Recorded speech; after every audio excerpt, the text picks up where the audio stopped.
মনিকা এবং তার স্বামী শহরের একটি নামকরা রেস্টুরেন্ট চালায়। তাদের রেস্টুরেন্টের বিশেষত্ব হলো সেই রেস্টুরেন্টের সমস্ত খাবার মনিকার নিজের বানানো। তাই মনিকার রান্নাঘরের নাম দিনের পর দিন আরো বিখ্যাত হতেই থাকে। সত্যি তুমি এত ভালো ডাল বানাও, রেস্টুরেন্টের সব ডালগুলো বিক্রি না করে বাড়ি নিয়ে চলে যাই। তোমার হাতের তৈরি এই ডাল আর আমাদের গ্রামের বড় বৌদির হাতের তৈরি ডাল, এই দুটো ডালের কোনো তুলনা হবে না। প্রশংসা করতে করতে আবার সেই গ্রামের বাড়িতেই চলে গেল। এই লোকটাকে কিছুতেই ধরে বেঁধে শহরে রাখা যায় না। বৌদির কথা বললাম বলে আবার রাগ হয়ে গেল বুঝি? দেখো, যাই যাই ঝগড়া করার জন্য নিজের মনের মধ্যে কিন্তু এইভাবে রাগ পুষে রেখো না।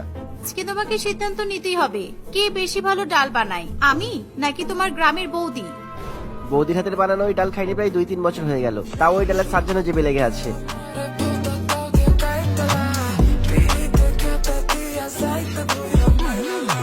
স্পেশাল ডাল আমি তো ঘুমিয়ে ঘুমিয়েও খাবার স্বপ্ন দেখি, তাই কোনটা ভালো তো এইভাবে বিচার করা খুব মুশকিল।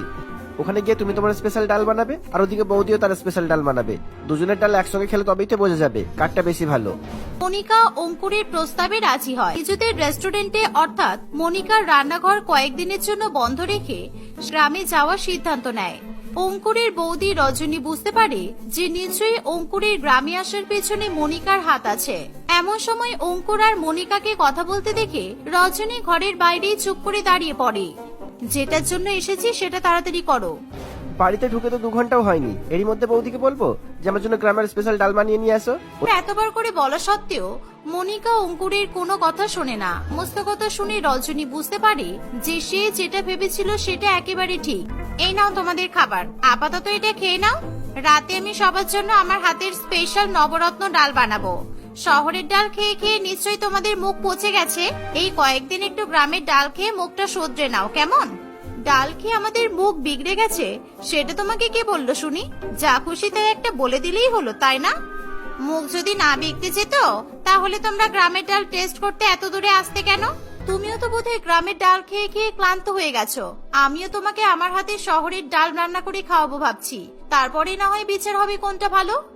এভাবেই দুই জায়ের মধ্যে গ্রামের ডাল এবং শহরের ডাল নিয়ে ঝগড়া শুরু হয়। পরের দিন সকাল থেকেই দুই বউ তাদের গ্রামের এবং শহরের ডালের লড়াইয়ের জন্য প্রস্তুতি নিতে থাকে। আজ বিচার হয়ে যাবে শহরের ডাল ভালো নাকি গ্রামের। আমি তো জানি আমিই জিতবো। এসব স্বপ্নের পোলাও না বানিয়ে ভালো করে ডাল বানানো শেখো। বেশ কিছুক্ষণের মধ্যে তাদের ডাল তৈরি হয়ে যায়। সেই মাঠে উপস্থিত সকলকে তারা নিজেদের বানানো ডাল এক হাতা করে দিতে থাকে।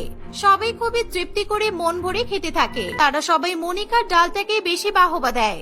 তাহলে এবার হলো তো থোতা মুখ ভোতা।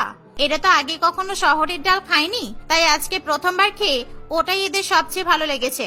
বৌদি কিন্তু কথাটা একদম ঠিক বলেছে মনিকা, গ্রামের লোকেরা তো গ্রামের ডাল খেয়ে খেয়ে অভ্যস্ত, সেটাকেই বেশি ভালো করে বলবে এ বিষয়ে কোনো সন্দেহ নেই। এমন সময় ছেঁড়া ফাটা জামা কাপড় পরে একটা বাচ্চা ছেলে, তার খুব খিদে পেয়েছিল আর কোনো খাবারও ছিল না। তাদের বানানো ডাল এক হাতা করে ওই বাচ্চা ছেলেটিকে খেতে দেয় আর ছেলেটির কাছে জানতে চাই কোন ডালটা সবচেয়ে বেশি ভালো। এই ডাল আমার 3 দিন পরে খিদে মিটিয়েছে, সেই ডালটাই ভালো। যে ডাল আমাকে এই রাস্তায় ঘোরার শক্তি দিয়েছে সেই ডালই ভালো। ডাল আবার গ্রাম বা শহরের হয় নাকি? অনেক মানুষই তো আছে যাদের 1 চামচ ডাল খাওয়ার সৌভাগ্য হয় না, আর তোমরা গ্রামের ডাল ভার্সেস শহরের ডাল করে সময় নষ্ট করছো। এই বলে ছেলেটি সেখান থেকে চলে যায়। রজনী এবং মনিকা দুজনেই বুঝতে পারে যে শহর বা গ্রামের ডাল বলে কিছু হয় না।